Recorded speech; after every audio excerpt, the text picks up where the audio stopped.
বিশ্বের আকাশে দেখা যেতে পারে এক উজ্জ্বল ধূমকেতু। 1,60,000 বছর পর প্রথমবারের মতো এই উজ্জ্বল ধূমকেতু পৃথিবীর আকাশে দেখা যেতে পারে। যুক্তরাষ্ট্রের মহাকাশ গবেষণা সংস্থা নাসা বলেছে, কোনো ধূমকেতু কতটা উজ্জ্বল হয়ে দেখা দেবে তা আগেই ধারণা করা খুব কঠিন। কিন্তু নতুন এ ধূমকেতু খালি চোখে দেখার মতো যথেষ্ট উজ্জ্বল হতে পারে। সোমবার ধূমকেতুটি সূর্যের সবচেয়ে নিকটবর্তী অবস্থান পেরিহেলিওনে পৌঁছায়।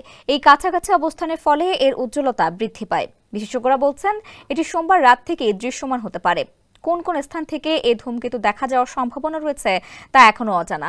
তবে বিশেষজ্ঞরা বলছেন, এটি শুক্র গ্রহের মতো উজ্জ্বল হতে পারে আর সবচেয়ে ভালোভাবে দেখা যেতে পারে পৃথিবীর দক্ষিণ গোলার্ধ থেকে। স্যান্ডেলিনা সো, রূপচর্চায় আভিজাত্য। গত বছর নাসার asteroid terrestrial impact last alert system বা ATLAS এই ধূমকেতুটি শনাক্ত করে। বলা হচ্ছে, ধূমকেতুটির বর্তমান গতিপথের হিসাব নিকাশ ইঙ্গিত দিচ্ছে এটি সূর্য থেকে প্রায় 8.3 মিলিয়ন বা 83 লাখ মাইল দূর থেকে অতিক্রম করবে, যা একে সান স্কার্টিং ধূমকেতু হিসেবে শ্রেণীবদ্ধ করেছে।